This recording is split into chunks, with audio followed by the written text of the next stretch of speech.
கர்த்தராகிய இயேசு கிறிஸ்து நாமத்தினாலே உங்கள் யாவருக்கும் அன்பின் வாழ்த்துக்கள். இந்த நாள் கூட இயேசுவை வழி சுவிசேஷ ஊழியர்கள் சார்பாக Jesus is the way gospel ministry சார்பாக ஆண்டுடைய வார்த்தை என்ன பார்க்க போறோம்னா, சங்கீதம் 126:5. சங்கீதம் 126:5. கண்ணீரோடு விதைக்கிறவர்கள் கம்பீரத்தோடு அறுப்பார்கள். கண்ணீரோடு விதைக்கிறவர்கள் கம்பீரத்தோடு அறுப்பார்கள். இதை பார்க்கிற ஆண்டோட பிள்ளைகளுக்கு சரி, ஆண்டவர் அறியாத பிள்ளைகளுக்கு சரி, ஆண்டவராகிய இயேசு கிறிஸ்து இந்த நாள் சொல்றாரு, கண்ணீரோட, கஷ்டத்தோட, போராட்டத்தோட, கலக்கத்தோடு இருக்கிற அன்பு மகனுக்கும் மகளுக்கு நான் சொல்றேன், நீ வாழ்க்கையில விடுற கண்ணீர் எந்த பிரச்சனையா இருந்தாலும் அதை குறித்து நீ கவலைப்படாத. கண்ணீரோட விதைக்கிறவன் கம்பீரமா இருப்பான்.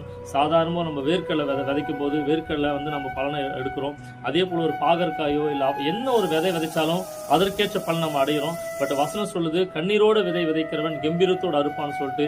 இதை பார்க்கிற பிள்ளைகள் உங்க வாழ்க்கை நிறைய காரியத்துக்காக நீங்க கண்ணீர் விட்டுருக்கீங்க. வேலை கிடைக்கலன்னு கண்ணீர் விட்டுருக்கீங்க, திருமணம் ஆகலன்னு கண்ணீர் விட்டுட்டு இருக்கீங்க, குழந்தை பாக்கியலன்னு கண்ணீர் விட்டுட்டு இருக்கீங்க, பிசினஸ்ல ஒரு மேலான பெருக்கம் இல்லைன்னு கண்ணீர் விட்டுட்டு இருக்கீங்க, நீங்க எதிர்பார்த்த காரியம் இன்னி வரைக்கும் நடக்கலன்னு பல விஷயத்தை நீங்க போராடி கண்ணீர் விட்டுட்டு இருக்கீங்க, கணவன் மனைவிக்கு ஒரு சந்தோஷம் கண்ணீர் விட்டுட்டு இருக்கீங்க, சமாதானம் கண்ணீர் விட்டு இருக்கீங்க. இதை பார்க்கிற உங்களுக்கு தான் ஆண்டு சொல்றாரு, நீ எந்த நிலையில கண்ணீர் விட்டாலும் உன் கண்ணீரை நான் துருத்தில வச்சிருக்கிறேன். ஒரு மனுஷங்கிட்ட போய் நம்ம கண்ணீர் விட்டு அழுதுமானா என்னைக்கு இருந்தாலும் ஒரு நாள் நம்ம சொந்த பந்த நண்பர்கள் யாராக இருந்தாலும் சொல்லி காட்டுவாங்க, இது மனுஷனோட இயல்பு. பட் வானத்தையும் பூமி படிச்சு ஆண்டு சொல்றாரு, உன் கண்ணீரை அவர் துருத்தில வச்சிருக்கிறார். அந்த ஒரு துளி சொட்டு தண்ணீரும் அது ஒரு விதைக்கு சமன் ஆண்டோடைய வசனம் சொல்லுது. நீ அந்த கண்ணீர் என்ற விதையை நீ விதைக்க நீ ஃபீல் பண்ணாத. கண்டிப்பா நீ எதற்காக அழுவுறியோ, நீ எதற்காக கண்ணீர் விடுறியோ, அதில் நான் நல்லா படிச்சுட்டேன்ப்பா, படிப்புக்கேற்ற வேலைன்னு கண்ணீர் விடாத. நீ கண்ணீர் விட்டேனா அந்த கண்ணீர் விட்டதுக்கேற்ற பலனை அடைவ. அன்றே திருமணமாய் ரொம்ப நாள் குழந்தைலப்பான்னு சொல்லிட்டு நீ கண்ணீர் விட்டனா அந்த கண்ணீர் விட்டுன்னு கவலைப்படாத, அந்த கண்ணீருக்கேற்ற பலனை கண்டிப்பா அடைவ. அப்பா நல்ல பிசினஸ் நான் பண்ணிட்டு இருந்தேன், இப்போ நஷ்டம் அடைஞ்சிட்டேன், என்ன பண்ண போன்னு கண்ணீர் விட்ட நீ கவலைப்படாத. நீ பிசினஸ்ல முன்னிருந்த பலனோட இப்போ 2 மடங்கு பிசினஸ்ல நீ பெரிய பலனை எடுப்ப. ஏன் சொல்றேன்னா, கண்ணீர் என்ற விதைக்கிறவன்.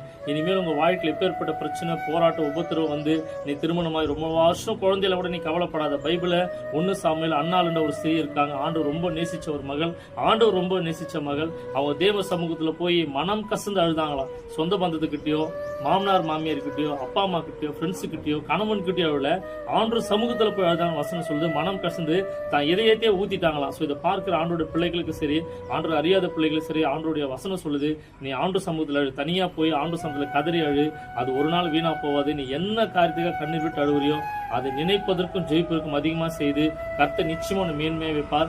அன்னாளின் கண்ணீரை கண்டு தீர்க்கதரிசியான சாமுவேலை கொடுத்த அதே தகப்பன் உங்களுடைய கண்ணீரை கண்டு உங்களுக்கேற்ற பலன் நிச்சயமா தருவார். நீங்க அழுவுறது ஆண்டு சமூகத்தில் அழுங்க, கண்ணீர் விடுங்க, அதற்கேற்ற கம்பீரமான பலனை பெற்றுக்கொள்வீங்கன்னு சொல்லிட்டு இந்த உயிருள்ள வார்த்தையின்படி உங்களையும் குடும்பங்களையும் ஊழியங்களையும் கர்த்தர் தொடர்ந்து வழிநடத்துவாராக. கர்த்தர் உங்களை ஆசீர்வதிப்பாராக. ஆமென்.